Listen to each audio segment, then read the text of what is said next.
Bonjour à tous et à toutes, j'espère que vous allez bien. Continuons cette lecture des 8 marches vers le bonheur du vénérable Ennepola Gunaratana. Nous en étions à la 2e marche, la pensée juste.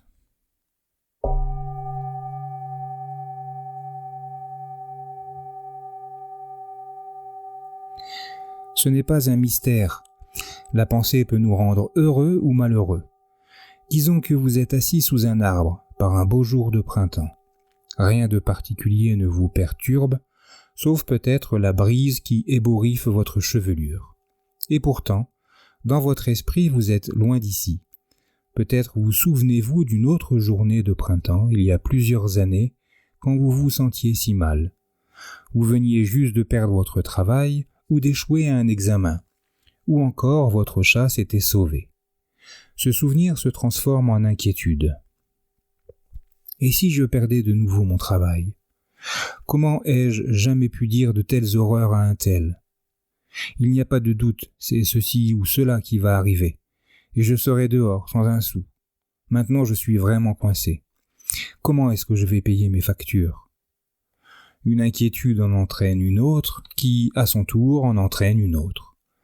Bientôt vous avez le sentiment que votre vie est un champ de ruines, et tout cela pendant que vous êtes assis sous l'arbre. Fantasmes, peurs et autres formes de pensée obsessionnelles sont un grand problème. Tous, nous avons tendance à nous enfermer dans des schémas de pensée malsains, des sillons que nous avons creusés dans notre conscience, qui nous font tourner sur une piste familière et nous rendent malheureux. La seconde marche du chemin du Bouddha nous offre une porte de sortie de ce type de rumination, une façon de redonner à nos pensées une direction positive et salutaire. Lorsque nous commençons à comprendre les événements de façon juste, en étant attentifs aux points clés du premier pas du chemin, notre esprit se coule naturellement dans la pensée juste. Penser ici ne fait pas seulement référence aux pensées, mais à tout état d'esprit intentionnel. Quand nous comprenons que le désir est la cause de l'insatisfaction, nous voyons que les pensées liées à l'attachement et à l'aversion rendent toujours malheureux. La pensée juste consiste à abandonner les pensées négatives, telles que la convoitise, la haine et la cruauté, et à les remplacer par des pensées saines, telles que le lâcher-prise, l'amitié-bienveillance et la compassion. Ces pensées habiles agissent comme des antidotes de l'obsession et de l'inquiétude et nous font progresser sur le chemin du bonheur permanent. Lâcher-prise. Le lâcher-prise est l'opposé du désir et de l'attachement. Considérez-le comme de la générosité au sens le plus élevé sur le chemin du Bouddha. Nous aurons l'occasion de donner ou d'abandonner tout ce qui nous empêche de parvenir à notre but du bonheur suprême. Possession, relations, croyances, opinions, et même attachement à notre propre esprit et à notre propre corps. Lorsque les gens entendent ces propos, ils commencent parfois à s'inquiéter. Ils pensent que, pour suivre le chemin du Bouddha, ils doivent tout donner et entrer au monastère. Bien que devenir moine ou nonne soit en effet une façon de pratiquer la générosité, la plupart des gens peuvent lâcher prise au sein de vies actives centrées sur la famille. Ce ne sont pas les choses que nous avons qui sont à rejeter, ni nos familles et amis, mais plutôt notre sentiment erroné d'en être le possesseur. Nous devons abandonner notre habitude de nous attacher dans notre vie aux gens et aux objets matériels, à nos idées, croyances et opinions. La générosité matérielle. Lâcher prise est un processus progressif. Avant de donner réellement quelque chose, nous devons cultiver la pensée de la générosité. C'est en considérant avec soin ce que signifie la générosité, les pièges et les avantages de sa pratique, que nous la mettons en œuvre. Donner des choses matérielles, forme la plus facile de la générosité, est une bonne façon de commencer. Remarquez pour débuter les ruses qu'emploie notre esprit pour éviter la pensée de la générosité. Nous nous disons que, pour être généreux, il nous faut d'abord avoir beaucoup à donner. Attendez seulement que je sois riche et vous verrez, disons-nous. Je bâtirai des refuges pour ceux qui n'ont pas de domicile, des hôpitaux et de beaux centres de méditation. Pensez à tous les gens que je pourrais aider. Alors, nous collectionnons, nous accumulons et investissons un peu par-ci et par-là. À mesure que nos investissements grandissent, nous sommes de plus en plus occupés à en prendre soin et de plus en plus attachés à ce que nous possédons. D'une façon ou d'une autre, nous ne semblons pas avoir le temps de pratiquer la générosité. Une autre ruse du mental est d'attacher une arrière-pensée à notre générosité. Nous découvrons qu'en faisant un don à quelqu'un, nous nous sentons bien. Parfois même, nous prenons plus de plaisir à faire un cadeau que n'en éprouve celui qui le reçoit. En donnant, nous nous sentons fiers. Notre ego prend plaisir dans la beauté et la valeur du cadeau, dans le message qu'il transmet quant à notre bon goût ou notre sens de l'élégance. Par ailleurs, il se peut que nous ayons secrètement le sentiment que la personne qui reçoit le cadeau a maintenant une obligation à notre égard. Il se peut même que nous utilisions une générosité excessive pour abaisser celui à qui elle adresse. Lorsque nous donnons un certain degré de recherche de plaisir est généralement présent. Donner pour nous sentir bien, pour qu'on pense du bien de nous, ou qu'une faveur nous soit due, corrompt notre générosité. Une autre forme de don, loin d'être habile, a pour but d'éviter des émotions douloureuses. Par exemple, il se peut qu'une famille fasse un don afin qu'un parc ou un bâtiment public porte le nom d'un être cher aujourd'hui décédé. Dans ce cas, le don peut être une façon de transférer l'attachement de l'être aimé à l'idée d'un monument, d'un lieu permanent. La véritable générosité lâche prise non seulement de la richesse ou des possessions, mais aussi de l'attachement à une personne disparue ou à des sentiments de chagrin ou de colère. Un couple riche que je connaissais a fait un jour don de tout ce qu'il possédait après la mort de son unique enfant. Bien que les époux aient fait étalage du don de leur argent à des œuvres caritatives, leur action était en réalité motivée par la colère. Ils voulaient émousser la douleur causée par la perte de leur enfant, en se punissant eux-mêmes. Les institutions charitables ou religieuses peuvent profiter largement de tels dons, mais le donateur n'en bénéficie pas pleinement. D'un autre côté, certaines personnes peuvent effectuer de tels dons pour transformer leur chagrin en des pensées généreuses, amicales et bienveillantes.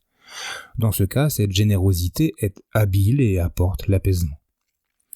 La meilleure manière de donner est de ne rien attendre en retour, pas même un merci. Nous donnons alors que nous savons que nous avons déjà dans notre cœur tout ce dont nous avons besoin pour être heureux. Un tel don est motivé par un sentiment de plénitude, non de perte. Donner de manière anonyme, sans connaître le bénéficiaire, est une merveilleuse façon d'être généreux. Donner tranquillement, sans fanfare, affaiblit notre désir et réduit notre attachement à nos possessions. La forme de don matériel la plus élevée consiste à répondre aux besoins des autres au risque de notre propre vie. Un jour, aux informations télévisées, j'ai vu un homme agir ainsi après un terrible accident. Par une froide journée d'hiver de 1983, un avion partant de Washington pour la Floride ne parvint pas à prendre de l'altitude en raison de la glace qui couvrait ses ailes. Il s'écrasa sur le pont de la 14e rue. La plupart des passagers furent tués.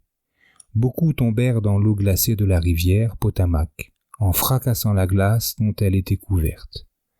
À l'endroit où des gens sortaient de l'eau en se hissant sur la glace brisée, un hélicoptère de secours s'approcha et descendit un câble à portée d'un naufragé. Celui-ci, au lieu de le saisir et de sauver sa vie, aida une femme à l'empoigner. Elle fut hissée en sécurité.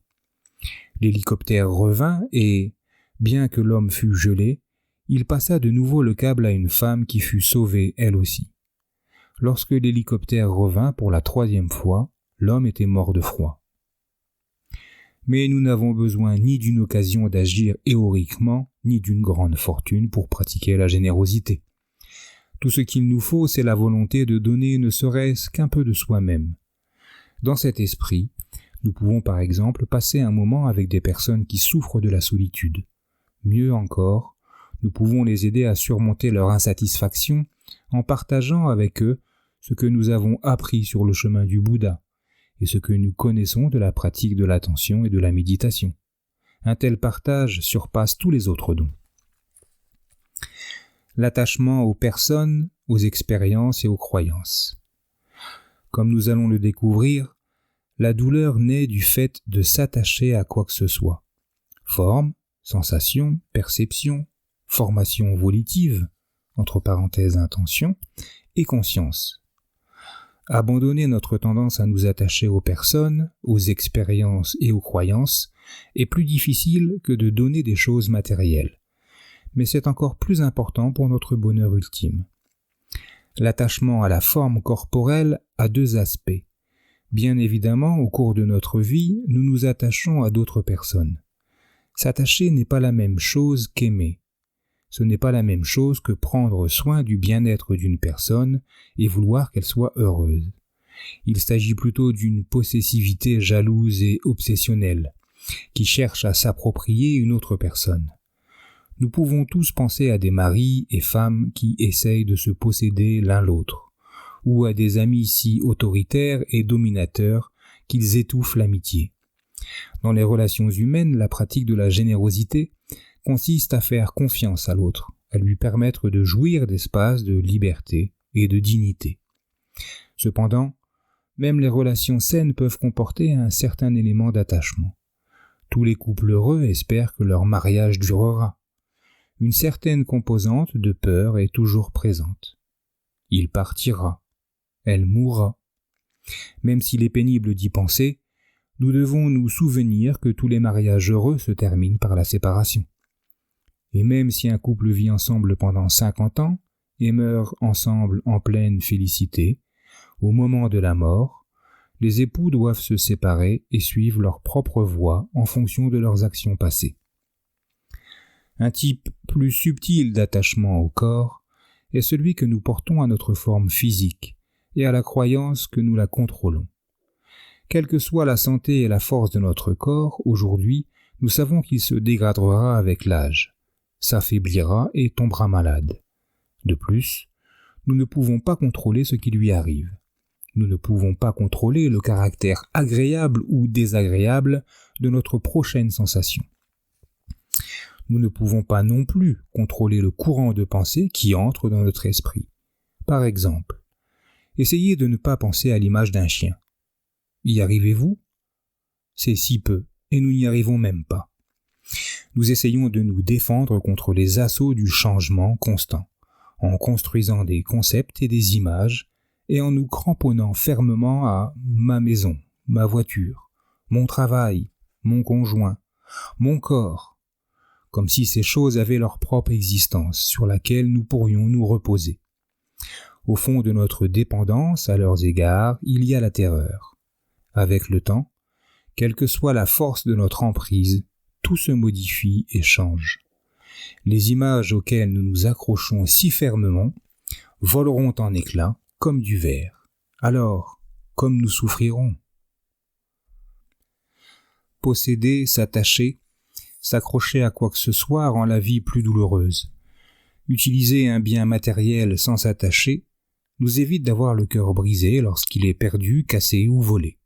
De même, nous cramponner à nos familles et amis ou à notre sens d'une identité personnelle, mon titre, ma profession, l'histoire de ma famille, ma position dans le monde, conduit à la souffrance quand, inévitablement, ces concepts se dissolvent. Lorsque nous ne nous attachons pas, notre esprit est toujours en paix. Cette attitude détendue nous console, nous réconforte et réduit notre tension, notre anxiété, nos soucis et notre peur. Développer une attitude de non-attachement demande au début de passer un certain temps seul. Beaucoup d'entre nous s'attachent à l'expérience d'être en compagnie par peur de la solitude. Mais être seul n'est pas se sentir seul. Au contraire, l'isolement crée l'espace qui permet de penser, de réfléchir, de méditer et qui libère l'esprit du bruit et de l'attachement. À mesure que notre avidité, notre haine et notre aveuglement diminuent, grâce à la pratique solitaire de la vision intérieure, nous renforçons notre capacité à être en compagnie des autres sans nous attacher. Quand l'esprit est en paix, nous pouvons être avec de nombreuses personnes sans attachement et sans la souffrance qu'il apporte. Chaque jour, le Bouddha parcourait de nombreux kilomètres à pied, accompagné par des milliers de moines, de nonnes et de laïcs. Certains étaient venus pour vivre avec lui, d'autres pour lui parler. Certains venaient pour discuter de leurs problèmes, d'autres pour lui poser des questions, d'autres encore pour se confronter à lui, et certains venaient simplement pour écouter ses enseignements. Le Bouddha portait sa solitude en lui, même au milieu de la foule. Son non-attachement était total. Certains moines, nonnes ou laïcs qui le suivaient, passaient occasionnellement du temps dans la solitude, en forêt, pour parfaire leur pratique du non-attachement. Mais ils ne vivaient pas ainsi constamment. À mesure qu'ils se défaisaient de l'attachement, ils apprenaient à vivre avec les autres tout en maintenant un état d'esprit stable, solidement fondé. Le nom de cet esprit est renoncement. Le renoncement n'est pas seulement fait pour les moines et les nonnes, mais pour tous ceux qui aiment la solitude et aspirent ardemment à vivre sans lien. Tous les renonçants, même les moines et nonnes, vivent en partie en compagnie d'autres personnes. La mise en œuvre de la pensée juste nous aide à créer un état psychologique stable, afin que nous ne soyons pas dérangés par les conditions changeantes de notre environnement physique ou par les autres gens. Comme le Bouddha, nous apprenons à porter notre renoncement en nous-mêmes. Le lâcher-prise demande également que nous renoncions à l'attachement à nos croyances, opinions et idées. C'est difficile. Nous avons tendance à puiser notre sentiment d'identité personnelle, à nous définir, à travers ce que nous pensons sur diverses questions. Souvent, nous sommes tellement possédés par cette identification que nous nous sentons personnellement attaqués lorsque quelqu'un, en politique, critique le candidat que nous soutenons, ou bien notre opinion sur des sujets d'ordre public. Pourtant, nos idéaux, opinions ou façons de voir sont également soumis à la loi de l'impermanence. Repensez à ce que vous croyiez quand vous aviez 16 ou 30 ans, et vous verrez à quel point vos croyances personnelles sont changeantes. À une plus large échelle, au cours de l'histoire, les peuples du monde entier sont entrés en guerre au nom de leurs opinions et croyances. Les meurtres que nous, êtres humains, commettons pour protéger nos possessions matérielles sont insignifiants comparés aux tueries auxquelles nous nous livrons pour défendre nos croyances malsaines, comme le fanatisme racial et l'extrémisme religieux. Souvenez-vous des chères croyances qui ont conduit à la guerre et demandez-vous si les défendre méritaient le coup et les épreuves terribles qu'elles ont engendrées.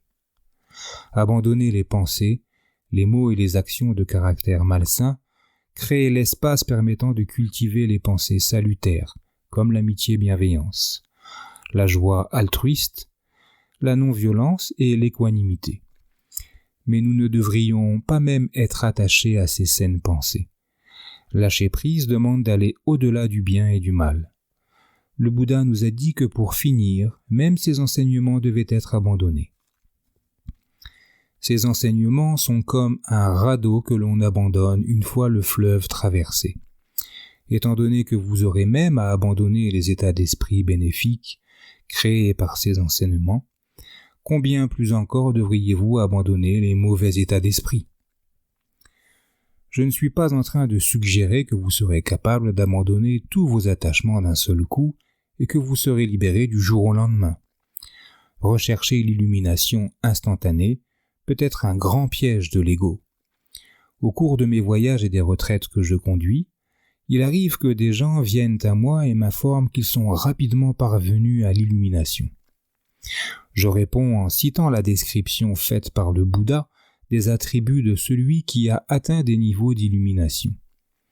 Mes interlocuteurs n'ayant pas ces attributs sont parfois très désappointés, et même en colère, car ma réponse ne satisfait pas leur ego. L'attachement est construit dans nos psychés et renforcé pendant de nombreuses vies. Il est impossible de le lâcher rapidement et facilement. Mais nous n'avons pas à attendre plusieurs vies pour nous mettre en route. Avec une compréhension correcte, de la patience, des efforts et la vision intérieure, nous pouvons commencer à nous libérer de notre esclavage et même atteindre la pleine illumination en cette vie-ci. Pour parvenir au bonheur, nous devons commencer aujourd'hui à développer la pensée habile qui consiste à abandonner l'attachement et le remplacer par une générosité d'esprit ouverte, l'adaptabilité et le détachement. Traiter la peur. Quand nous commençons à pratiquer l'attention au lâcher-prise, nous nous heurtons souvent à la peur. Elle apparaît à cause d'un attachement mal assuré, émotionnel ou avide aux idées, concepts, sensations ou objets physiques, y compris à notre propre corps. Elle peut aussi naître de ce que nous ne comprenons pas, ou quand l'issue d'une situation est incertaine. Imaginons par exemple que l'on vous ait récemment annoncé que vous avez un cancer. Votre opération est programmée et vos médecins décideront ensuite si un traitement supplémentaire est nécessaire. Et puis vous essayez de méditer. De très nombreuses pensées traversent votre esprit. Pensées et émotions s'alimentent mutuellement. Votre agitation et votre malaise s'accroissent. Vous avez très peur. Que devriez-vous faire? Une fois assis, observez chaque état mental pendant qu'il apparaît. Si de nombreuses pensées et émotions surviennent en même temps, essayez de distinguer les unes des autres. Que va-t-il m'arriver? Peur. Comment l'infirmière ose-t-elle me dire cela? Colère. Ils ont besoin de moi, je ne peux pas être malade, je ne peux pas mourir. Attachement. C'est le même diagnostic que celui de mon ami. Sa femme pleure encore quand on parle de lui. Tristesse. Je déteste les aiguilles. Aversion. Qui devrait venir avec moi au prochain rendez-vous? Impatience et inquiétude. Combien de gens survivent à ce truc? Peur. Dès que vous commencez à en faire le tri, vos pensées et vos émotions deviennent plus faciles à gérer. Vous cessez d'être complètement possédé par les histoires effrayantes que l'esprit fait surgir, et vous pouvez commencer à vous raisonner. Vous pouvez faire venir à l'esprit des pensées réconfortantes. La compétence et la compassion de vos médecins et infirmières, de récents progrès dans le traitement, les gens que vous connaissez qui vivent pleinement leur vie malgré un diagnostic semblable au vôtre, etc., etc. En contrant ainsi les idées qui ont alimenté votre peur, vous pratiquez l'attention en action. Vous pouvez voir comment l'esprit se joue des tours à lui-même, en utilisant des pensées pour créer la peur, et la peur pour créer encore d'autres pensées. Peut-être est-ce aussi le moment favorable pour pratiquer l'introspection. Vous pourriez examiner votre comportement passé, dans les cas où la peur vous a fait agir maladroitement. Vous pouvez prendre la résolution de rester attentif et de ne pas permettre à la peur de vous faire agir de manière semblable à l'avenir. Maintenant que votre esprit est calme et clair, vous pouvez revenir à la méditation sur la respiration ou sur un autre objet. Acceptez le fait que des pensées de peur apparaîtront dans votre esprit de temps à autre. Avec l'expérience acquise, vous pourrez ignorer leur contenu spécifique et être simplement témoin de ce qui arrive à toutes les pensées et émotions. Vous verrez que chaque objet mental apparaît et atteint un point culminant. Aussi forte que soit son intensité, si vous restez avec lui, comme un ami qui voudrait vous tenir la main pendant la traversée d'une épreuve difficile, vous verrez également chaque objet mental disparaître. Ayant ainsi observé le processus même de la pensée, vous deviendrez confiant qu'un train de pensée aussi effrayant soit-il sur le moment, finit par prendre fin. Une fois que vous aurez réussi à rester assis jusqu'au bout d'une forte frayeur, vous ne verrez plus la peur de la même façon. Vous saurez qu'elle n'est qu'un état mental naturel qui vient et part. Cet état n'a pas de substance et il ne peut pas vous faire du mal. Votre attitude à son égard commence alors à se détendre. Vous savez que vous pouvez observer et laisser partir quoi que ce soit qui apparaît. En perdant la peur de la peur, vous gagnez un sentiment de liberté. La même stratégie fonctionne avec les autres états mentaux désagréables, y compris les souvenirs, les imaginations, les rêveries ou les soucis liés aux problèmes que vous affrontez. Il est possible que parfois, vous ayez peur de souvenirs désagréables, car vous pensez ne pas être capable de les supporter. Mais maintenant, vous savez que vous pouvez faire face à n'importe quel état mental que vous auriez ordinairement préféré réprimer. Votre pratique de la vision intérieure vous a enseigné que ce ne sont pas les états mentaux eux-mêmes qui vous mettent mal à l'aise, mais votre attitude à leur égard. Peut-être pensez-vous que ces états font partie de votre propre personnalité, de votre propre existence. Alors vous essayez de rejeter ceux qui sont désagréables, comme s'il s'agissait de corps étrangers.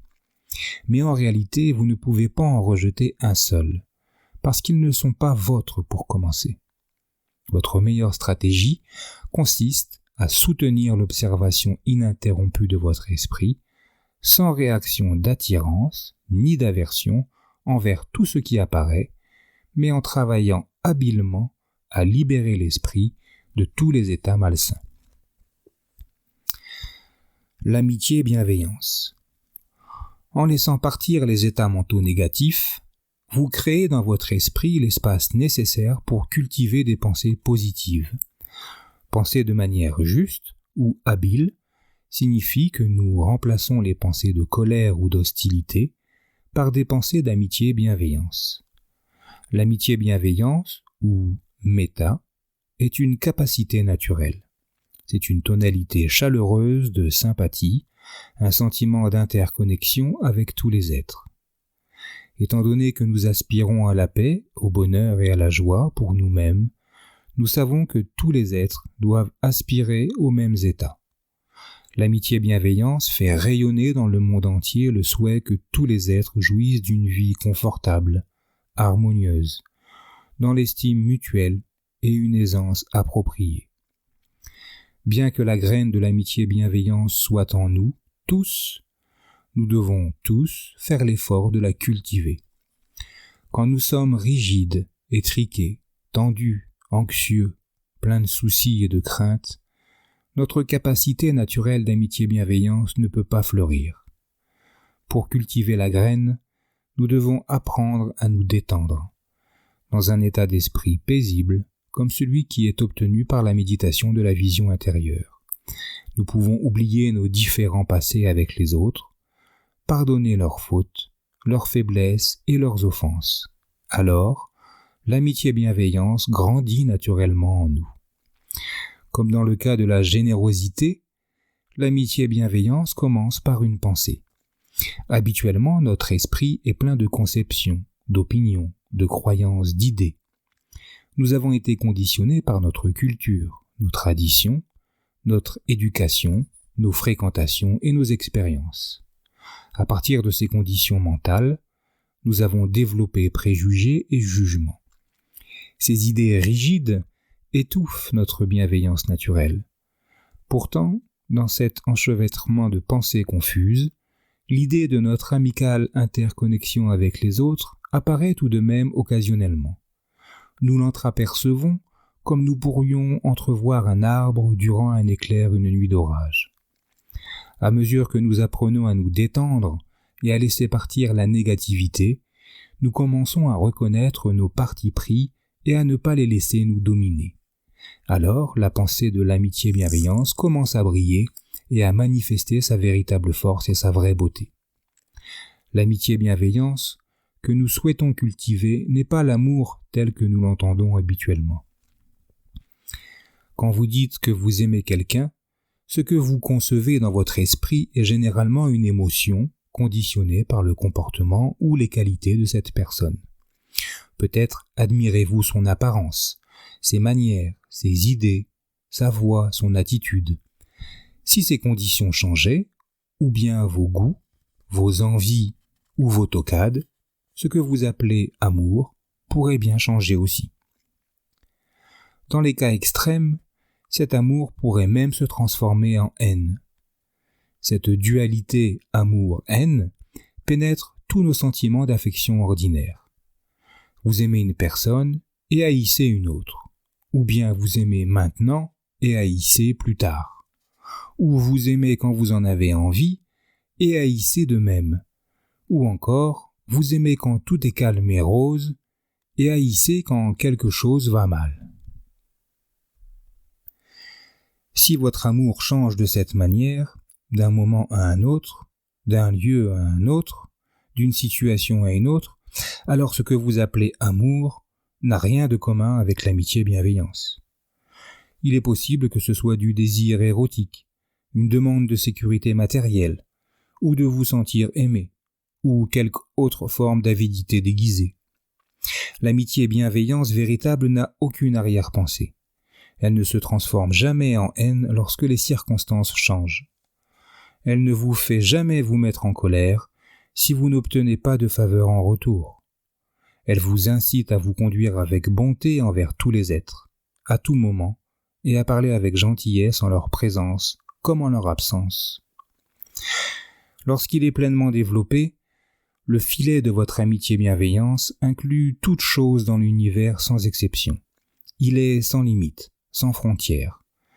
Votre pensée bienveillante inclut non seulement tous les êtres tels qu'ils sont actuellement, mais elle comporte également votre souhait que tous, sans aucune discrimination ni aucun favoritisme, soient heureux dans le futur illimité. Permettez-moi de vous raconter une histoire sur les effets puissants et de grande portée qu'une action bienveillante peut avoir. En Inde, dans une petite maison vivait une dame âgée avec sa fille. Près de là, dans une hutte, vivait un moine pratiquant la méditation. Par respect, la vieille dame l'appelait son fils, et elle demandait à sa fille de le traiter comme s'il était son frère. Chaque matin, le moine partait au village pour mendier son déjeuner. Jamais il n'oubliait de s'arrêter à la petite maison pour recevoir un peu de nourriture que la vieille dame et sa fille lui offraient avec grande affection et dévotion. Chaque après-midi, il retournait au village pour rencontrer les personnes qui l'aidaient, pour les encourager à pratiquer la méditation et à mener une vie paisible.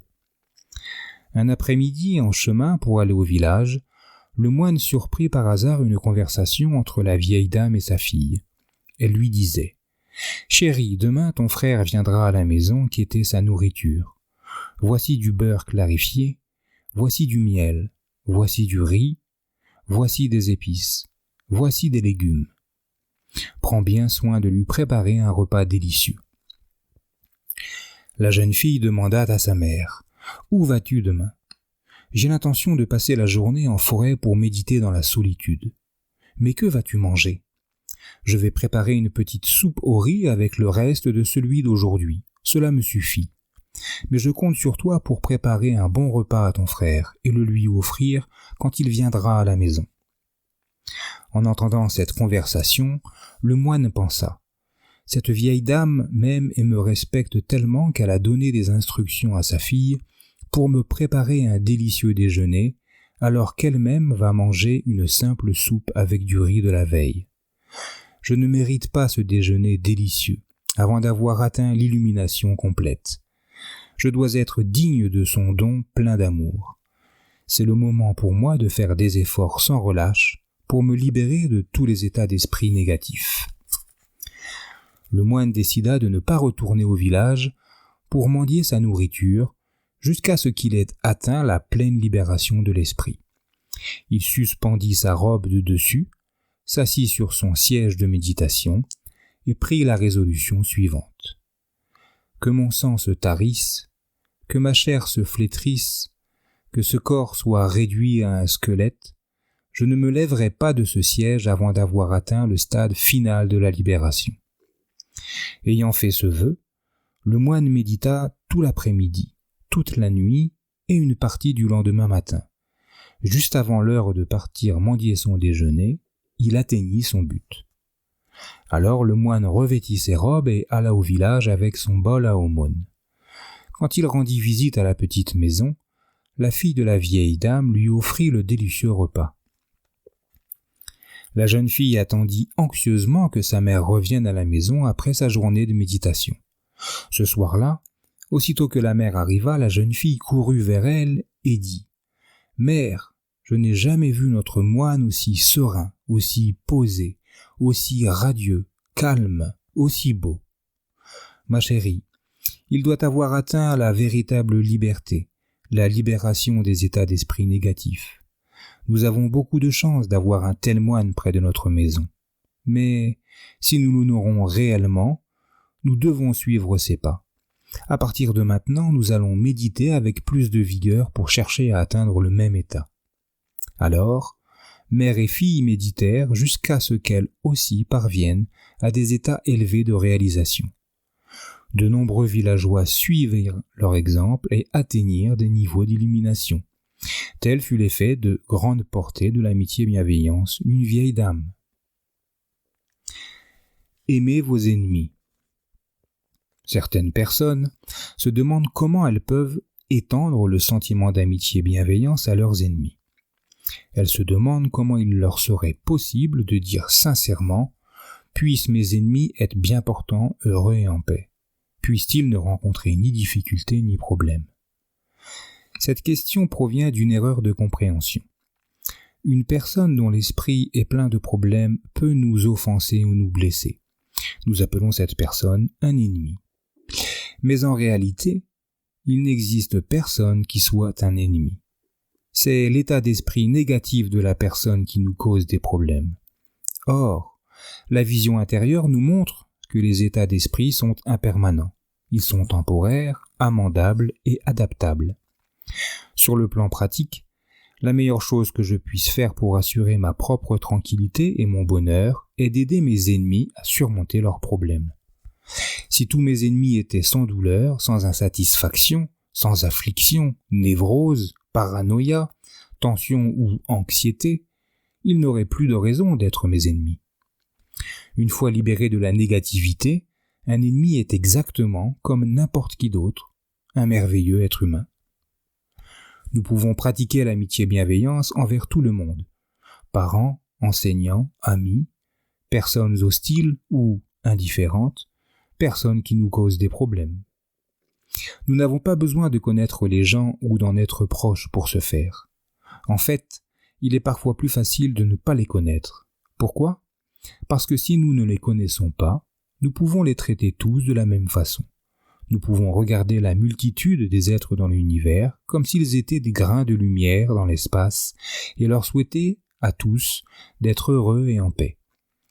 Bien que de simples souhaits ne les rendent peut-être pas ainsi, cultiver l'espoir que les autres puissent jouir de l'amitié bienveillance est une pensée juste qui emplit notre propre esprit de contentement et de joie. Si chacun entretient le souhait que toutes les autres personnes jouissent de l'amitié bienveillance, nous aurons la paix sur la terre. Disons que chacun des 6 milliards d'êtres humains dans le monde cultive ce souhait. Qui resterait-il pour cultiver la haine ? Il n'y aurait plus de conflits, plus de batailles. Toutes les actions proviennent de la pensée. Si la pensée est impure, les actions qui s'en suivent sont impures et malfaisantes. L'inverse est également vrai. C'est comme le Bouddha nous l'a dit. La pensée pure de l'amitié bienveillance est plus puissante que la haine, plus puissante que les armes. Les armes détruisent. L'amitié bienveillance aide les êtres à vivre en paix et en harmonie. Quel est à votre avis le plus durable et le plus puissant de ces deux sentiments ? Traiter la colère. Le principal obstacle à l'amitié bienveillance est la colère. Lorsque colère et haine nous consument, il n'y a pas de place dans notre esprit pour des sentiments d'amitié envers nous-mêmes ou envers les autres. Pas de place pour la détente ou la paix. Chacun de nous réagit à la colère à sa manière. Certaines personnes essaient de justifier leurs sentiments de colère. Elles se disent et se redisent « J'ai tout à fait le droit d'être en colère ». D'autres s'attachent à leur colère pendant longtemps, des mois, ou même des années. Ils ont l'impression que leur colère les rend extraordinaires, très vertueux. D'autres encore attaquent physiquement ceux qui les mettent en colère. Quel que soit votre cas, vous pouvez être sûr d'une chose. Votre colère, en fin de compte, vous fait plus de mal qu'elle n'en fait à la personne qui en est l'objet. Avez-vous remarqué comment vous vous sentez quand vous êtes en colère ? Sentez-vous la tension, la douleur dans votre poitrine, les brûlures d'estomac? Avez-vous la vue trouble? Votre raisonnement perd-il de sa clarté? Ou encore vos paroles deviennent-elles dures et désagréables? Les médecins nous disent que ces manifestations habituelles de la colère ont de sérieuses conséquences sur notre santé. Tension artérielle élevée, cauchemars, insomnie, ulcères et même maladie cardiaque. Le coût émotionnel de la colère est également lourd. Disons-le carrément, la colère nous rend misérables. La colère perturbe également nos relations. N'essayez-vous pas en général d'éviter les gens en colère? De même, lorsque vous êtes en colère, les gens vous évitent. Personne ne veut être en rapport avec quelqu'un en proie à la colère. Une personne coléreuse peut être irrationnelle, voire dangereuse.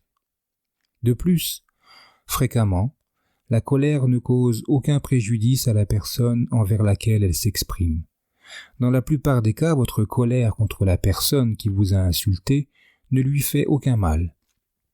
C'est plutôt vous qui avez le visage rouge, vous qui criez et faites une scène, vous qui avez l'air ridicule et qui vous sentez malheureux.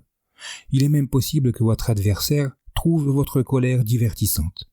Un sentiment habituel de malveillance et de ressentiment peut avoir des effets néfastes sur votre santé, vos relations, vos moyens d'existence et votre avenir.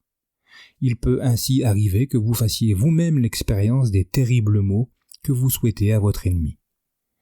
Puisqu'il est clair que la colère peut nous faire du mal, que pouvons-nous faire à son sujet? Comment pouvons-nous remplacer et renoncer à l'amitié bienveillance? Dans le travail sur la colère, il nous faut d'abord prendre la décision de nous retenir d'agir sous l'influence de pulsions coléreuses.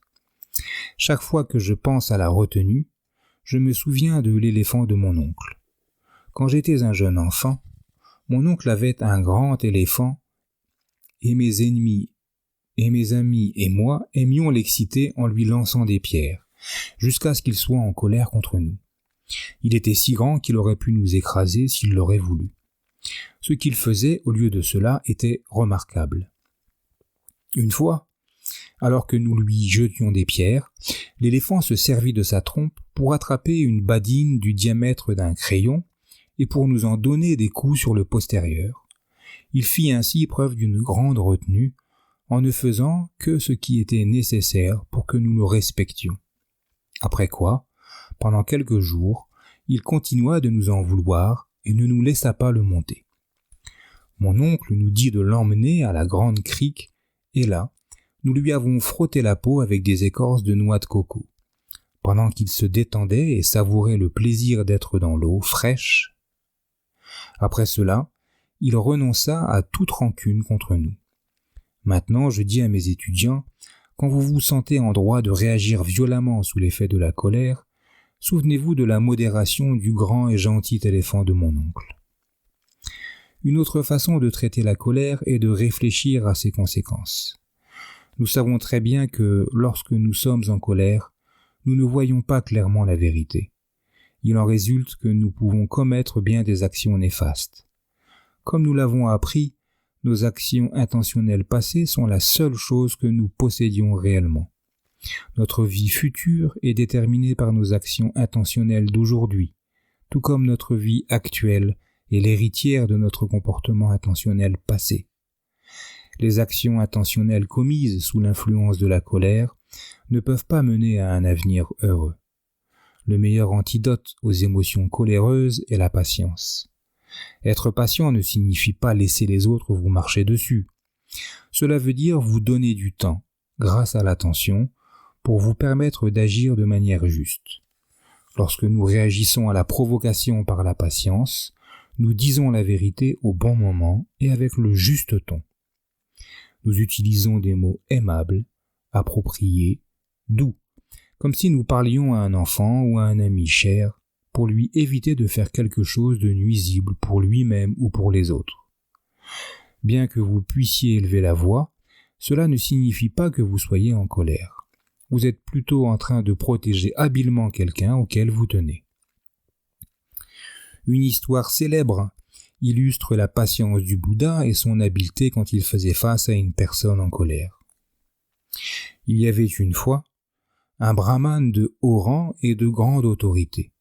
Cet homme avait l'habitude de se mettre en colère, même sans raison. Il se querellait avec tout le monde.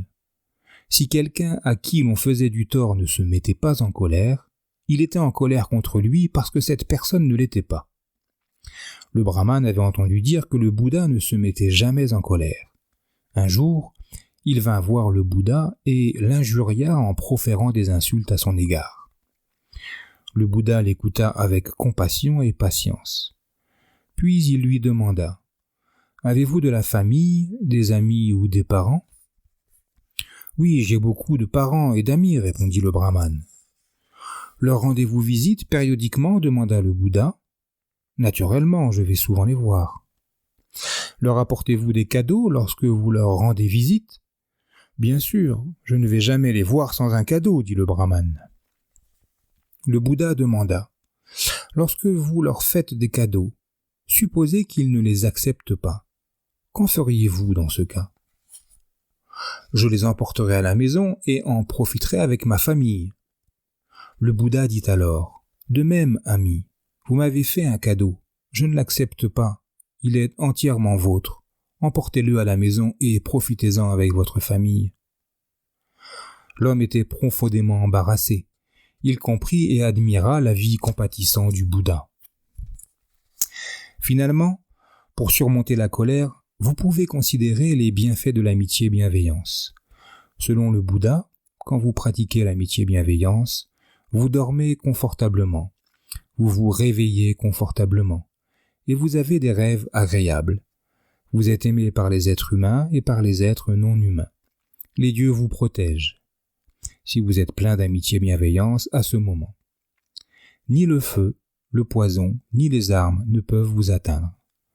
Vous vous concentrez facilement, votre visage est serein, vous mourrez sans confusion et renaissez dans la plus haute sphère d'existence. Ces perspectives ne sont-elles pas plus agréables que la souffrance, la mauvaise santé et la malveillance qui sont nôtres à cause de la colère ? À mesure que votre conscience de vos états mentaux s'accroît, vous vous rendez de plus en plus rapidement compte que vous êtes en train de vous mettre en colère. Alors, aussitôt que des pensées coléreuses apparaissent, vous pouvez commencer à utiliser les antidotes de la patience et de l'attention. Vous devriez également saisir toutes les occasions de réparer les actions effectuées sous l'emprise de la colère. Si, étant en colère, vous avez fait ou dit quelque chose à quelqu'un, aussitôt ce moment passé, vous devriez penser à aller vous excuser auprès de cette personne, même si, à votre avis, elle avait tort ou avait agi plus mal que vous. Passer quelques minutes à vous excuser auprès d'une personne que vous avez offensée produit un soulagement merveilleux et immédiat à chacun. Dans le même esprit, si vous voyez que quelqu'un est en colère contre vous, vous pouvez aller trouver cette personne et, en parlant de manière détendue, essayer d'en trouver la cause. Vous pourriez dire « Je suis désolé que vous soyez en colère contre moi. Je n'ai aucune animosité envers vous. Peut-être pourrions-nous régler cela amicalement. » Vous pourriez aussi faire un cadeau à la personne qui vous paraît être en colère contre vous. Un cadeau adoucit les excités et transforme les ennemis en amis. Un cadeau peut transformer des paroles hostiles en amabilité et la brutalité en gentillesse. Voici quelques suggestions que vous pouvez utiliser pour surmonter la colère. Soyez conscient de votre colère le plus tôt possible. Soyez attentif à votre colère et ressentez sa force. Souvenez-vous qu'un tempérament coléreux est extrêmement dangereux. Remémorez-vous les conséquences néfastes de la colère. Pratiquez la retenue. Rendez-vous compte que la colère et ses causes sont impermanentes. Souvenez-vous de l'histoire de la patience du Bouddha avec le brahmane. Changez d'attitude en devenant serviable et bienveillant. Changez le climat entre vous et la personne contre qui vous êtes en colère en offrant un cadeau ou une autre faveur. Souvenez-vous des bienfaits de la pratique de l'amitié-bienveillance. Rappelez-vous que nous mourrons tous un jour et que nous ne voulons pas mourir en colère. La compassion. La compassion est la troisième pensée habile que le Bouddha nous encourage à cultiver. La compassion est un émoi du cœur à la pensée des souffrances d'une autre personne. C'est une saine réaction spontanée, associée au souhait de soulager la douleur de celui qui souffre. La compassion nécessite un objet. Pour la cultiver, vous devez réfléchir à la souffrance que vous avez personnellement éprouvée, remarquer celle des autres et mettre intuitivement en correspondance vos propres expériences douloureuses et les leurs. Supposez par exemple que vous entendiez dire qu'un enfant est battu ou maltraité. Vous ouvrez votre esprit à la souffrance de cet enfant en vous souvenant peut-être de la douleur que vous avez éprouvée dans votre cœur quand vous avez été vous-même maltraité. Vous émettez le souhait. Puisse une telle douleur n'affecter personne au monde. Je souhaite qu'aucun enfant ne soit maltraité comme je l'ai été. Ou bien lorsque quelqu'un est malade, vous souhaitez que personne d'autre n'endure une douleur semblable, ni une telle anxiété. Ou encore, vous vous souvenez du déchirement que l'on éprouve en étant séparé de quelqu'un que l'on aime. Ce souvenir fait naître la compassion pour tous ceux qui sont séparés d'un être cher par la mort, la distance, le rejet, ainsi que le souhait que personne ne soit obligé de subir une telle souffrance. La compassion et l'amitié-bienveillance s'épaulent mutuellement. Lorsque vous êtes plein d'amitié-bienveillance, votre cœur est ouvert et votre esprit suffisamment clair pour percevoir la souffrance des autres. Disons par exemple que quelqu'un vous snobe ou vous traite avec dédain. Un sentiment d'amitié-bienveillance vous aide à prendre conscience que ce comportement grossier doit provenir d'un problème ou d'une blessure intérieure que cette personne endure. Comme vous avez aussi souffert de problèmes dans votre vie, votre compassion apparaît et vous pensez « Cette personne doit souffrir, comment puis-je l'aider ?» Si je me mettais en colère ou étais vexé, je ne pourrais lui apporter aucune aide. Il se pourrait même que j'aggrave son problème. Vous croyez sincèrement que, si vous continuez d'agir de façon bienveillante et amicale, cela fera du bien à cette personne, soit immédiatement, soit ultérieurement. Peut-être admirera-t-elle plus tard que vous soyez resté bienveillant malgré la provocation et commencera-t-elle à imiter cette façon amicale de traiter les autres. La compassion de ceux qui suivent la voie du Bouddha est extraordinaire, comme le montre cette légende mahayanique. Il était une fois un moine qui pratiquait la méditation de la compassion et souhaitait gagner suffisamment de mérite pour voir Metteyya, le Bouddha de l'amitié-bienveillance. La pratique avait tellement adouci son cœur qu'il n'aurait fait aucun mal à aucun être vivant. Un jour, il vit un chien étendu au bord de la route, gémissant de douleur. Le pauvre animal avait une plaie béante pleine de vers. Ce moine s'agenouilla devant le chien. Sa première pensée fut de retirer les vers de la plaie. Mais ensuite il pensa « Si je me sers d'un bâton pour enlever les vers, je risque de les blesser. Si j'utilise mes doigts, je peux les écraser, car ce sont des créatures très fragiles. Et si je les pose sur le sol, quelqu'un peut marcher dessus. » Alors il sut ce qu'il devait faire. Il coupa un morceau de chair de sa propre cuisse et le posa sur le sol. S'agenouillant et se penchant en avant, il tira la langue et s'en servit pour retirer les vers de la blessure du chien et les déposer sur le morceau de sa propre chair. Pendant qu'il agissait ainsi, le chien disparut. À sa place se trouvait Metteyya, le Bouddha de l'amitié-bienveillance. Nous pouvons nous considérer comme des gens compatissants, mais le niveau de notre compassion ne peut se comparer à celui-là. La souffrance nous entoure. Chaque jour, nous avons de nombreuses occasions de pratiquer la compassion, et pourtant, souvent, nous trouvons cela difficile. Pourquoi ? La réponse est que la douleur, même celle des autres, est dure à supporter. Pour l'éviter, nous nous éloignons, nous nous fermons, nous devenons insensibles et rigides. La pratique de l'attention nous aide à nous détendre et à nous ouvrir à tout ce que la vie offre. Lorsque nous permettons à notre esprit de s'adoucir et à notre cœur de s'ouvrir, la source profonde de la compassion peut s'écouler librement.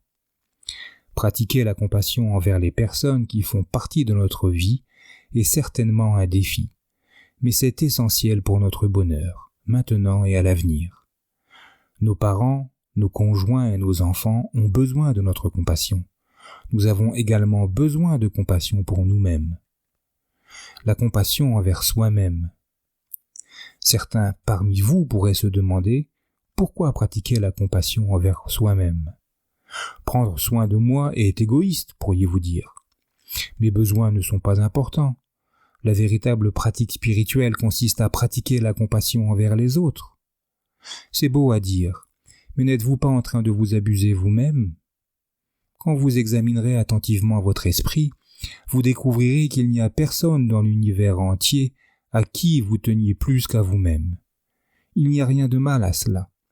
En fait, la compassion envers soi-même est la base de notre pratique envers les autres.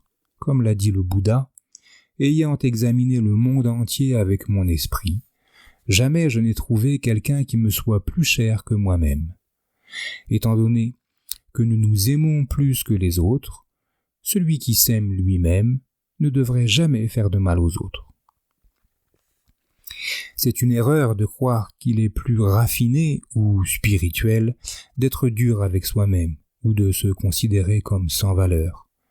À travers sa propre expérience, le Bouddha a découvert que se mortifier soi-même ne mène pas à l'illumination. Naturellement, nous avons absolument besoin de cultiver la modération, mais c'est notre détermination à agir dans notre propre intérêt supérieur qui nous y conduit. Vu de manière juste, se discipliner soi-même avec bienveillance et mesure est en réalité un aspect de la pratique de la compassion envers soi-même. De plus, il est impossible de pratiquer une véritable compassion envers les autres qui ne serait pas fondée sur la compassion envers soi-même. Si nous essayons d'agir avec compassion à partir d'un sentiment de médiocrité personnelle ou en croyant que les autres sont plus importants que nous, la source véritable de nos actions est notre aversion envers nous-mêmes et non la compassion envers les autres. De même, si nous proposons de l'aide à partir d'un froid sentiment de supériorité envers ceux que nous secourons, nos actions risquent en réalité d'être motivées par l'orgueil. La compassion véritable naît, comme nous l'avons vu, de la tendresse que notre cœur ressent pour nos propres souffrances, dont nous voyons alors le reflet dans les souffrances des autres. La compassion envers soi, fondée sur un saint amour de soi, nous pousse à sortir de nous-mêmes avec sincérité pour apporter notre aide. Les pompiers sont un bon exemple de cette motivation. Ils sont connus pour le grand courage dont ils font preuve en risquant volontairement leur vie pour sauver les personnes prises dans le piège d'un immeuble en feu. Néanmoins, ils ne se sacrifient pas délibérément. Ils ne se précipitent pas dans les flammes sans précaution, sans être équipés, pour faire face aux dangers de la situation. Ils prennent au contraire toutes les précautions, en portant des casques et de lourds équipements, en faisant des plans précis et en se fiant à leur jugement et à leur habileté pour établir la meilleure manière de sauver les autres sans se mettre eux-mêmes en danger. De même, nous nous revêtons de compassion et d'amitié bienveillance envers nous-mêmes, en purifiant nos motivations au mieux de nos capacités et en permettant à notre esprit de devenir clair et lumineux.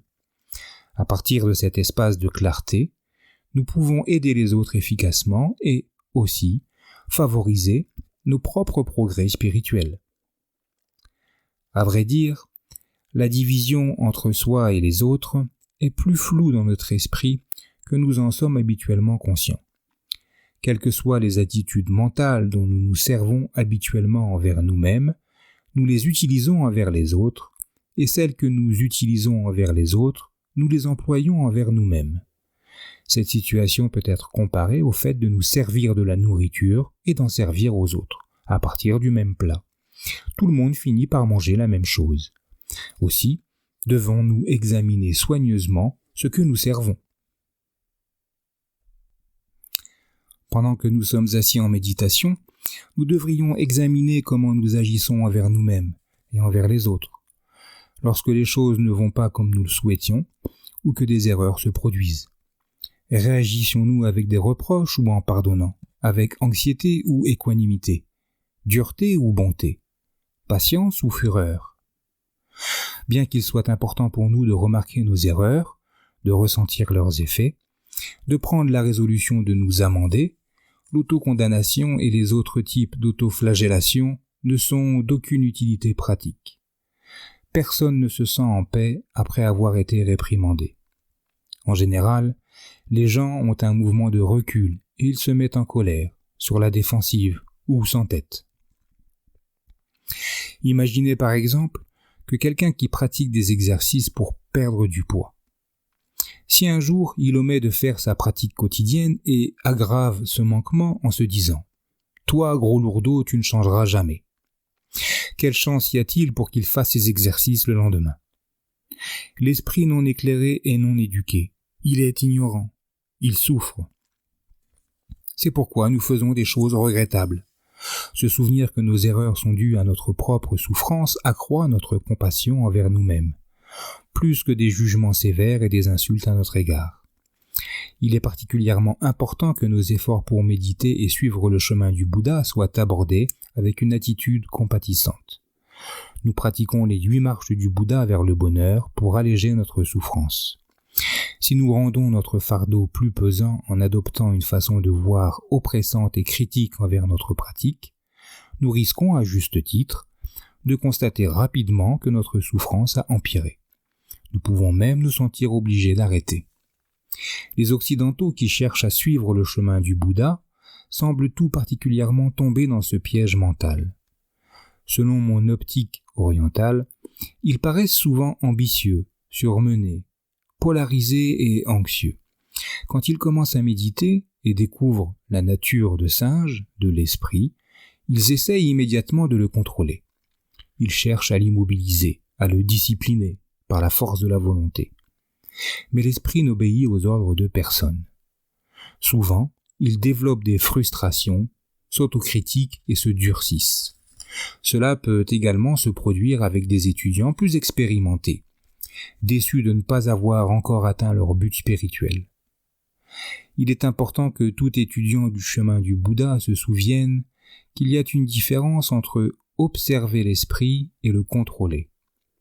Observer l'esprit avec une approche de douceur et d'ouverture lui permet de se calmer et de se tranquilliser. Essayer de le contrôler ou de contrôler la manière dont notre pratique spirituelle s'épanouit ne fait que provoquer un surcroît d'agitation et de souffrance. Nous pouvons ouvrir et détendre notre esprit. Rien de ce qui apparaît durant la méditation n'est un signe d'échec. Il n'y a qu'échec de l'observation. Si des pensées malsaines apparaissent et persistent, nous ne devons pas entrer en lutte avec elles, ni nous fustiger. Nous devrions plutôt calmement et avec compassion exercer l'effort juste pour les surmonter et élever l'esprit. Personne n'est seulement mauvais. Dans le monde, nous avons tous les mêmes problèmes. Avidité, colère, jalousie, orgueil, mauvais jours, déception, impatience se produisent chez tous les êtres non éclairés. Lorsque nous prenons l'habitude de faire face avec compassion aux nombreux changements de l'esprit, il peut se détendre. Il nous est alors possible de voir avec plus de clarté et nous continuons de progresser dans notre compréhension. La compassion envers nos parents. Nombreux sont ceux parmi nous dont les sentiments à l'égard de leurs parents se sont durcis et manquent de gentillesse. Certains ont du mal à pardonner les traitements qu'ils ont subis étant enfants. Ajoutés à d'autres actions blessantes, ces mauvais traitements peuvent nous avoir causé douleur et souffrance. De telles actions ne peuvent être pardonnées ni oubliées aisément. Leur effet ne peut jamais être annulé. Mais ce que nous faisons actuellement peut avoir une influence sur notre bonheur actuel et futur. Pensez aux souffrances de vos parents pour vous mettre au monde et vous élever est une manière de développer votre compassion. Le Bouddha a dit que même si vous portiez vos parents chacun sur une de vos épaules pendant tout le reste de votre vie, en prenant soin de tous leurs besoins, vous ne les rembourseriez pas de ce qu'ils ont fait pour vous. Les parents sacrifient sommeil, confort, nourriture, temps et énergie pendant des jours, des mois, des années. Considérez l'incapacité extrême d'un bébé et combien ses besoins sont exigeants. Pensez à la peur que votre mère et votre père peuvent avoir ressentie en essayant de vous protéger, aux soins qu'ils vous ont prodigués pendant vos maladies et à leurs soucis face de vos problèmes. Plutôt que de les blâmer pour avoir agi inconsidérément, pensez à la douleur et à la souffrance que leur esprit confus a dû leur causer alors qu'ils affrontaient toutes les difficultés liées à l'éducation d'un enfant. Pensez aux luttes qu'ils ont peut-être eu à mener pour se libérer de dépendance et d'autres comportements destructeurs provenant du désir, de la haine et de l'ignorance. Ensuite, considérez que les parents qui vous ont élevés ne sont pas identiques à ceux que vous connaissez aujourd'hui. Le temps a passé et l'impermanence change tout le monde. En vieillissant, vos parents se sont peut-être adoucis ou ont développé une plus grande sagesse. Vous aussi, vous avez mouru. Vous aussi, vous avez mûri. Ne restez pas prisonnier de la relation de votre enfance. À mesure que vos parents vieillissent, vous pourrez même avoir besoin d'inverser les rôles et de leur apporter un soutien matériel, émotionnel et spirituel. Prendre soin de vos parents peut ouvrir votre cœur de compassion. Même s'ils ne vous ont jamais rien donné d'autre que votre vie et un chagrin sans fin, vous pouvez au moins les plaindre et leur souhaiter du bonheur. Je souhaite pouvoir aider mes parents à avoir un meilleur état d'esprit. La compassion ne connaît aucune limite, aucune frontière. La compassion envers nos enfants. Maintenir l'équilibre dans votre vie peut être 2 fois plus difficile quand vous élevez des enfants. Éduquer des enfants de manière équilibrée peut se comparer à marcher sur une corde raide à 150 mètres au-dessus du sol. D'un côté, les traiter avec dureté et rigidité peut vous valoir durablement leur hostilité. De l'autre, si vous ne leur donnez pas une structure et le sens de la discipline, ils n'apprendront pas qu'il existe des limites, ni qu'ils doivent assumer les conséquences de leurs actes.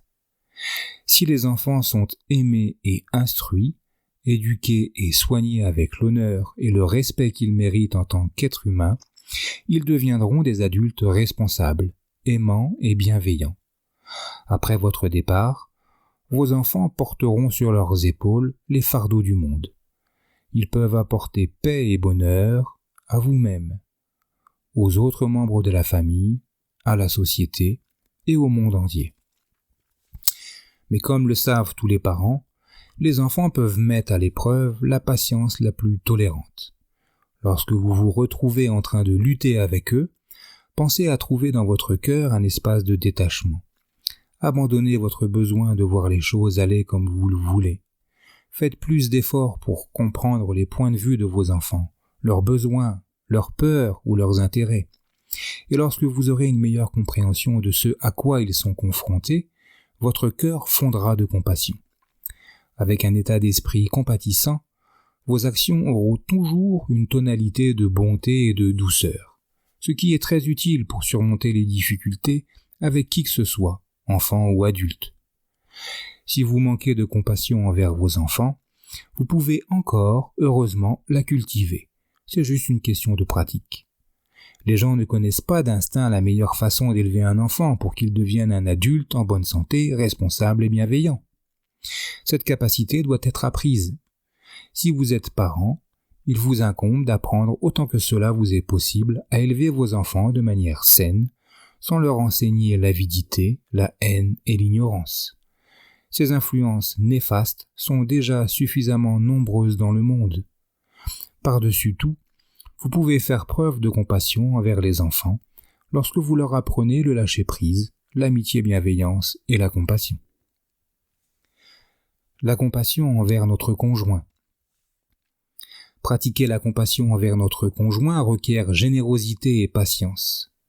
Nous avons chacun une manière d'être et un style différent. Certains d'entre nous ont de la facilité pour exprimer leurs émotions. Ils rient et pleurent facilement et souvent. D'autres ont des difficultés à dire ce qu'ils ressentent et ne pleurent jamais. Certains trouvent leur bonheur en travaillant et aiment passer de longues heures à la tâche. D'autres effectuent leur travail rapidement et préfèrent passer leur temps à lire, à méditer ou à rendre visite à des amis. Aucune de ces façons d'être n'est bonne ou mauvaise. Un conjoint qui aime travailler a autant de plaisir à vivre que celui qui préfère voyager. L'un et l'autre cherchent à éviter la souffrance et à être aussi heureux que possible. Tous deux peuvent être des êtres humains bons et aimables. Focalisez-vous sur les qualités positives de votre conjoint. Parfois, après un conflit, votre cœur peut se durcir à l'égard de votre conjoint. Des pensées pleines de colère peuvent vous traverser l'esprit de manière répétée, en renforçant vos propres arguments et évaluant ses faiblesses. Il est possible que vous ayez un dur travail intérieur à faire avant que votre compassion puisse apparaître. Quand vous méditez, vous pouvez réfléchir à vos propres actions maladroites, qu'elles soient physiques, verbales ou mentales, en identifiant tous les comportements avides, égoïstes, haineux, jaloux ou orgueilleux que vous avez eus. Ensuite, avec un esprit ouvert, vous pouvez regarder comment ces actions peuvent avoir influencé votre conjoint. Si vous éprouvez de la rancune, c'est un point faible qui vous est propre, quoi que votre conjoint ait fait. Êtes-vous attaché à quelque chose ? Attachement et amour véritable sont très éloignés l'un de l'autre. Si la situation avec votre conjoint est impossible à supporter et ne peut pas être améliorée, il peut arriver qu'il soit nécessaire d'y mettre fin. Dans ce cas, séparez-vous de manière bienveillante, en reconnaissant vos propres torts et en lui souhaitant du bien. Pourquoi le blesser avec davantage de colère et de reproches ? Il est très important de ne pas comparer vos actions à celles de votre conjoint, ou de juger son comportement mauvais. Concentrez-vous plutôt sur vos propres actions et assumez-en la responsabilité. Rappelez-vous les fois où vous l'avez regardé dans les yeux et y avez vu la douleur dont vous étiez la cause. Souvenez-vous que vous avez fait souffrir cette personne que vous aimez. Si vous pouvez admettre vos propres fautes, si vous pouvez voir combien vos actions étaient blessantes et ressentir une étincelle d'intérêt pour le bien-être de votre conjoint, la compassion et l'amitié bienveillante s'épancheront. Disons que ce matin, vous avez eu une méchante dispute. Plus tard, votre conjoint rentre à la maison avec un air fermé et courroucé. Prudemment, il vous lance un regard pour voir si vous êtes en colère. Mais, entre-temps, vous avez examiné vos propres fautes et avez ouvert la source d'amour et de compassion de votre cœur, de sorte que vous croisez son regard avec une expression douce et chaleureuse. Grâce à votre compassion, la relation se restaure entre vous. Mettre en œuvre la pensée juste. Pendant que nous sommes assis en méditation, de nombreuses choses traversent notre esprit. Nous pouvons entendre des sons, sentir des démangeaisons, penser à toutes sortes de choses. Nous pouvons même oublier brièvement que nous sommes en train de méditer et que nous essayons de rester centrés sur la respiration. C'est normal, cela arrive à tout le monde. Lorsque quelque chose détourne notre attention de la respiration, nous devrions l'examiner brièvement, juste le temps nécessaire pour remarquer son impermanence, comment la chose apparaît, culmine et disparaît. Puis nous revenons à la respiration. Cependant, certaines pensées ou certains états mentaux sont épineux et requièrent une attention particulière. Ce sont les pensées malsaines qui naissent de l'avidité, de la haine ou de l'aveuglement. Chaque fois que nous ne sommes pas attentifs, aucune sagesse ne se développe pendant que l'esprit se perd dans des pensées malsaines. Non seulement nous perdons notre temps et créons des sensations pénibles, mais nous renforçons aussi les habitudes mentales qui causent toute notre souffrance. Nous devons surmonter immédiatement ces pensées avec l'attention, en y mettant fin rapidement avant qu'elles nous dépassent, s'implantent et dominent notre séance de méditation. Parfois ces pensées disparaissent par le simple fait de porter brièvement attention à leur impermanence. À d'autres moments, nous devons mobiliser un grand effort pour les surmonter. Nous étudierons plusieurs manières d'y parvenir lorsque nous discuterons de l'effort juste. Une fois la pensée malsaine surmontée, nous revenons à la respiration avec un niveau de concentration légèrement plus profond. Si une autre pensée négative apparaît, nous renouvelons nos efforts. Chaque fois qu'une pensée malsaine a été surmontée, nous approfondissons notre concentration. Finalement, nous constatons que notre concentration est tellement stable que toutes les pensées cessent de se produire. De nombreuses séances de méditation peuvent être nécessaires pour que cet état survienne, mais il arrive qu'il se produise plus rapidement. Une fois qu'une profonde concentration est réalisée, nous pouvons utiliser sa puissance pour revenir à notre pratique de la vision intérieure et examiner de nouveau les objets à mesure qu'ils sollicitent notre attention. Les pensées ayant disparu, nous examinons d'autres objets, comme des sensations corporelles ou des qualités mentales positives, telles que la félicité ou l'équanimité. Tout comme précédemment, nous nous focalisons sur l'impermanence et les caractéristiques associées à ces objets. Mais avec la force de la concentration, notre vision intérieure grandit de manière spectaculaire. Aussi longtemps que dure l'état de concentration profonde, aucune pensée malsaine ne vient perturber notre méditation. Toutefois, jusqu'à ce que nous ayons atteint ce niveau de méditation concentrée, nous devons traiter habilement les pensées malsaines quand elles apparaissent. Nous devons nous y attaquer chaque fois qu'elles se présentent, même en dehors des séances de méditation. La mise en œuvre de la pensée juste fait référence à tous ces efforts. Une des méthodes pour surmonter une pensée malsaine est d'en examiner les côtés négatifs. Vous voyez comment elle souille l'esprit. Vous voyez comment votre façon de penser négative habituelle crée des difficultés dans votre vie. Vous pouvez alors cultiver l'opposé, une pensée saine, comme le sentiment de compassion. C'est une excellente occasion pour vous de vous observer et de changer votre vie en changeant votre mentalité. Souvent, les gens me demandent « Comment puis-je intégrer ma pratique de la méditation à ma vie quotidienne ?» Je réponds fréquemment par des questions. Qu'avez-vous fait sur le coussin? Avez-vous simplement centré votre esprit sur la respiration? Si vous ne faites que cela, vous menez deux vies différentes, celle sur le coussin et la vie quotidienne ordinaire. Il y a beaucoup de travail à faire pendant la méditation. Les états mentaux difficiles, ceux-là même qui créent des problèmes dans notre vie, avidité, peur, colère, jalousie, dévalorisation de soi, viennent à nous pendant la méditation. Ils peuvent émerger sous forme de pensées malsaines à tout moment, chaque fois que notre attention ou notre concentration se relâche. D'abord, nous faisons simplement l'effort de lâcher ces pensées. Cet effort a un double objectif, purifier l'esprit en ce moment même et lui apprendre l'habitude de se purifier lui-même. Quand une pensée est si forte qu'elle persiste malgré tous vos efforts, c'est le signe qu'un travail plus intensif est à faire. Maintenant, vous devez examiner ces pensées très intensément et vous en servir pour y voir plus clair dans votre vie. Imaginons par exemple que, pendant la méditation, je me perde dans des pensées agressives à l'égard d'un inconnu qui m'a insulté. J'ai essayé plusieurs méthodes pour surmonter ces pensées, mais celles-ci ne s'en vont pas. Alors je les examine.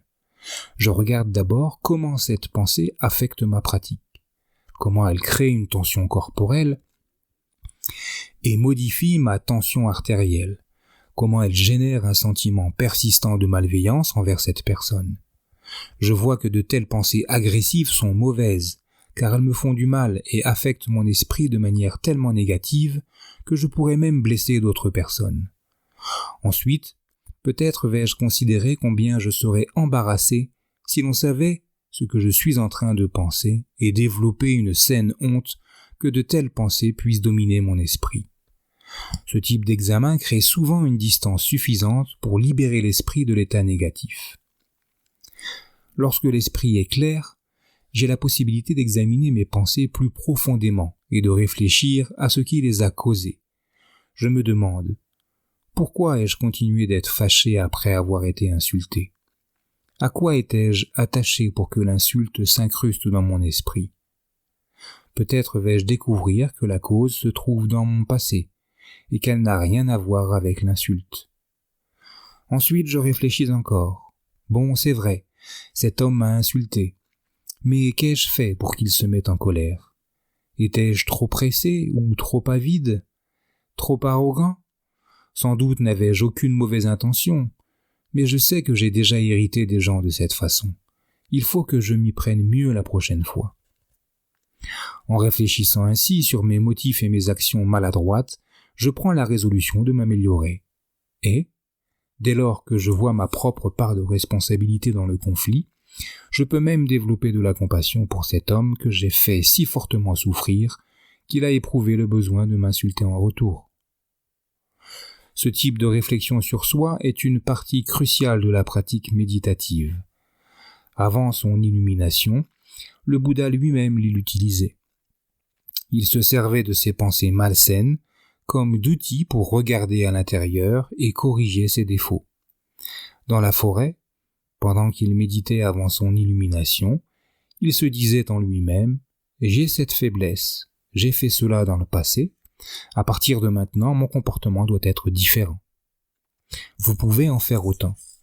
Si vous vous souvenez d'avoir une fois parlé durement à un enfant et vu la douleur et l'incompréhension dans ses yeux, vous pouvez décider de vous en excuser auprès de lui et de parler avec plus de compassion à l'avenir. Ou encore, si vous vous rappelez une conversation au cours de laquelle vous vous êtes obstinément accroché à vos opinions, même quand il a été démontré que vous aviez tort, prenez la résolution de renoncer à votre attachement avec plus d'élégance la prochaine fois. Si un désir persistant apparaît, par exemple manger une glace ou avoir un nouveau disque, c'est une occasion de cultiver son opposé, la générosité. Vous pouvez penser « Je n'en ai pas besoin maintenant, je peux renoncer à ce désir ». Si votre mouvement est généreux et votre cœur ouvert, le désir de ces plaisirs des sens finira par diminuer. Vous pourrez alors vous rendre compte combien votre désir était réellement insignifiant ou égocentrique. Ce faisant, vous parviendrez à une meilleure compréhension de la nature de la soif. Après avoir utilisé cette nouvelle compréhension, pour corriger votre état d'esprit, revenez à la respiration. Une autre bonne stratégie lorsque votre pensée a échappé à votre contrôle et que votre esprit est plein de douleur, d'agitation et de soucis, consiste à utiliser votre propre souffrance pour cultiver de saines pensées de compassion. Voyant la souffrance dans votre esprit, vous réfléchissez au fait que la souffrance affecte aussi les autres. Cet état n'arrive pas qu'à moi. Tout le monde en fait l'expérience. Et, en ce moment même, nombreux sont ceux qui souffrent plus que moi. Un de mes étudiants m'a dit s'être senti extrêmement déprimé à une certaine époque. Un jour, alors qu'il marchait seul dans un parc, il tomba sur un morceau de journal. Il le ramassa et il lut l'histoire d'un homme qui se promenait profondément malheureux parce qu'il n'avait qu'une seule chaussure. Alors qu'il avançait en boitillant, son pied nu et glacé lui faisait mal. L'homme qui n'avait qu'une seule chaussure en croisa un autre qui, lui, n'avait qu'une seule jambe. Son cœur s'emplit de gratitude. « Bon, au moins j'ai encore mes 2 jambes, se dit-il, et sa tristesse le quitta. En lisant cette histoire, mon étudiant sentit monter en lui une puissante vague de compassion envers ceux dont les problèmes étaient pires que le sien, et sa dépression s'évanouit. Vous pouvez utiliser une technique similaire chaque fois que des pensées douloureuses, de colère ou une souffrance mentale vous submergent. Arrêtez-vous simplement et demandez-vous « Pourquoi me plaindre ? Mon esprit fonctionne, tous mes sens aussi. J'ai accès à des enseignements spirituels, du temps et un endroit pour méditer. Comparé à tant d'autres gens dans le monde, je vis luxueusement. Des millions d'êtres humains n'ont ni toit, ni nourriture, ni espoir. Plutôt que de me sentir malheureux, je vais cultiver la compassion à l'égard de ces personnes. La compassion calme et adoucit nos pensées, de sorte que nous pouvons revenir à la respiration avec un esprit plus stable, plus concentré. Ce type d'entraînement n'est pas limité à la méditation formelle. Ce que nous faisons pendant la pratique assise, nous devons l'appliquer à tous les autres moments de la journée. Nous emportons notre entraînement à la vision intérieure avec nous, dans notre vie de tous les jours, et en faisons usage en toutes circonstances,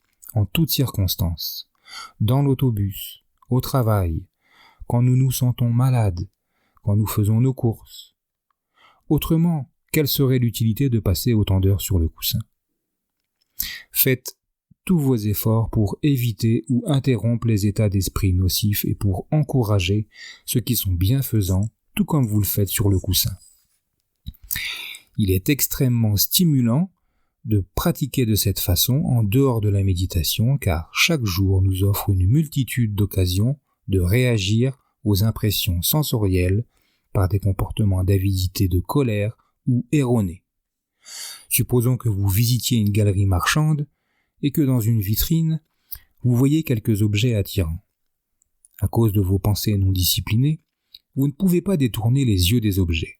Vous entrez dans la boutique et les examinez. Vous avez l'impression de ne pas pouvoir vous en aller sans en acheter un ou deux. Peut-être n'avez-vous pas l'argent actuellement, mais vous avez votre carte de crédit. Vous choisissez quelque chose et l'achetez. Pour pratiquer la pensée juste, vous devez vous arrêter durant ce processus, tout comme vous le feriez sur le coussin quand vous reconnaissez une pensée malsaine. D'abord, classez et identifiez vos pensées et ce que vous ressentez. Demandez-vous si l'envie, la peur ou l'insécurité vous poussent à faire un achat non nécessaire. Ensuite, raisonnez-vous. Je veux finir de rembourser ce qui me reste à payer sur cette carte. Est-ce que réellement je veux accroître mes dettes? Même si vous avez beaucoup d'argent, il demeure important de purifier la convoitise dans votre mécanisme de pensée. Demandez-vous, cet objet est-il nécessaire ou est-ce que je l'achète pour une autre raison? Est-ce que je veux simplement impressionner les gens? N'ai-je pas déjà des choses semblables qui s'entassent dans mes armoires? Vous pouvez aussi vous demander, n'y a-t-il pas un meilleur usage à faire de cet argent, une manière de l'utiliser pour aider les autres? Si vous sentez que vous n'êtes pas sûr de vos motivations, peut-être parce que la convoitise et le besoin s'entremêlent, ou que le désir est irrésistible, demandez-vous, cet achat peut-il attendre? Puis-je m'en aller maintenant et revenir la semaine prochaine? Puis-je demander au vendeur de me le garder pendant que je me calme et y réfléchis? Ce type de réflexion fait un usage habile des bonnes habitudes que nous pratiquons pendant la méditation assise. Cette sorte d'entraînement nous aide, de façon certaine, lorsque nous rencontrons de plus grands défis. Une fois, j'ai eu à utiliser ma pratique de la pensée juste pour surmonter la peur dans une situation de réel danger. J'avais été informé que ma mère était atteinte d'une maladie mortelle.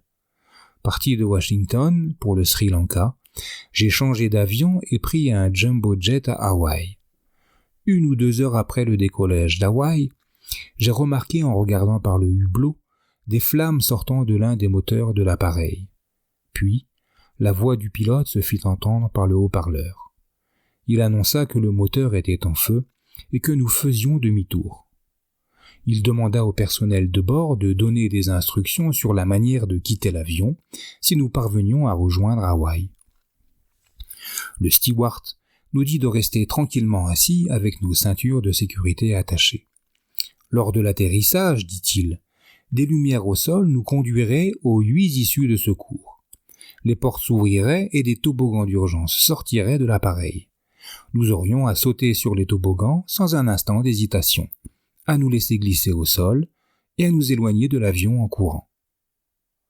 Je doute que quelqu'un ait compris grand-chose à ces instructions. Dès le moment où le pilote eut annoncé que le moteur était en feu, tout le monde dans l'appareil fut saisi par la peur de la mort. Certains commencèrent à se signer, les couples à s'éteindre et à s'embrasser. D'autres passagers pleuraient ou paraissaient tendus et anxieux. J'ai pensé, si c'est mon heure de mourir, eh bien de toute façon, je mourrai, que je sois effrayé ou non. Je vais garder l'esprit clair. Pour commencer, j'ai fait appel à ma compréhension intellectuelle de ce qu'est la mort. J'ai réfléchi au fait que la mort est inévitable, et que ce serait pour moi un bon moment pour mourir, car j'avais fait de bonnes actions et n'avais rien à regretter. Ensuite, j'ai pensé à l'enchaînement probable des événements. Si l'avion fait une chute rapide depuis une altitude de 11 000 mètres, nous serons inconscients avant qu'il percute l'océan. Je ne sais pas si cette pensée est vraie d'un point de vue scientifique, mais c'est ce qui m'est venu à l'esprit à ce moment. Puis je me suis exhorté. Je dois garder mon esprit très clair, très pur avant de perdre conscience. C'est le moment d'utiliser ma pleine conscience pour bien comprendre le caractère inévitable de la mort. Si je meurs paisiblement, avec un état mental pur et clair, ma vie future sera heureuse. Peut-être parviendrai-je à un stade de l'illumination en voyant la vérité de l'impermanence. Je ne dois pas obstruer mon esprit avec de la peur ou de la confusion. Aussi fort mon attachement à la vie soit-il, peu importe, je dois y renoncer maintenant. Ainsi ai-je fait l'effort d'empêcher tout état d'esprit malsain d'apparaître en face de la mort et ai-je encouragé les états bénéfiques à se manifester. Peut-être étais-je trop choqué pour avoir peur, mais je n'ai pas eu peur. En fait, j'ai pris plaisir à observer les flammes qui sortaient du moteur à 11 000 mètres d'altitude. Elles étaient bleues, jaunes et rouges. Vous voyez rarement de telles flammes bleues.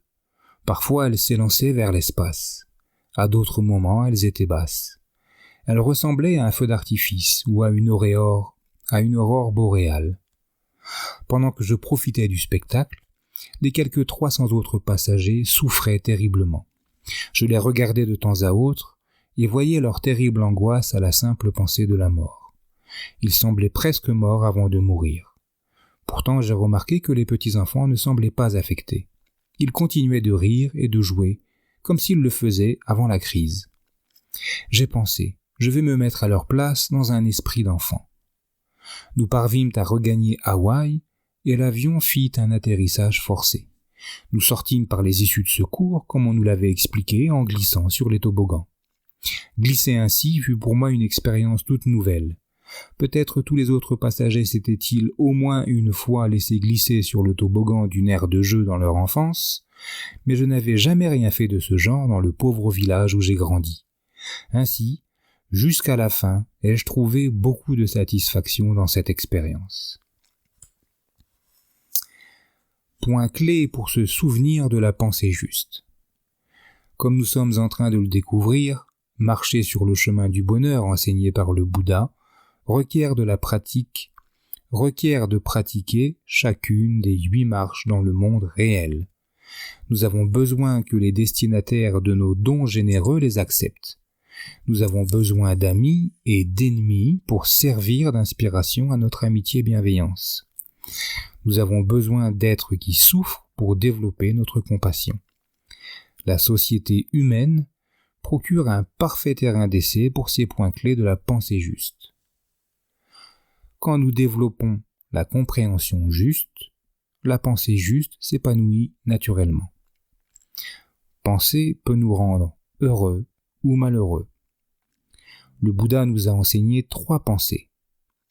Lâcher prise, c'est-à-dire la générosité au sens le plus élevé, l'amitié-bienveillance et la compassion. Commencez votre pratique de la générosité en donnant des choses matérielles. Nous attacher à quoi que ce soit, forme, sensation, perception, formation volitive ou conscience, nous rend malheureux. Quand la peur apparaît, laissez-la grandir et observez-la pendant qu'elle culmine et disparaît. L'amitié-bienveillance, un sentiment d'interconnexion avec tous les êtres et le souhait sincère qu'ils soient heureux, a des effets de grande portée. Votre colère vous fera finalement plus de mal qu'à la personne à qui elle s'adresse. Agissez pour surmonter votre colère. L'attention peut vous aider à minimiser et à éliminer finalement votre colère. La compassion est un saint émoi spontané du cœur quant à la souffrance des autres, associé au souhait de soulager leur douleur.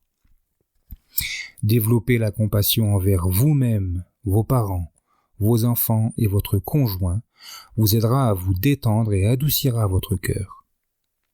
Lorsque des pensées négatives apparaissent pendant la méditation, il se peut qu'elles disparaissent en prêtant simplement attention à leur nature éphémère. Si un courant de pensées négatives persiste malgré tous vos efforts, c'est le signal pour l'examiner en profondeur, afin de développer la vision intérieure dans vos comportements habituels. La réflexion sur les pensées malsaines est un aspect crucial de la pratique méditative. pratiquer la pensée juste pendant la méditation peut vous aider à surmonter votre peur, votre colère et votre avidité dans la vie quotidienne. C'est la fin de cette lecture. La prochaine sera la 3e marche sur la parole juste. Dans l'immédiat, je vous souhaite de belles méditations, une belle journée et je vous dis à bientôt.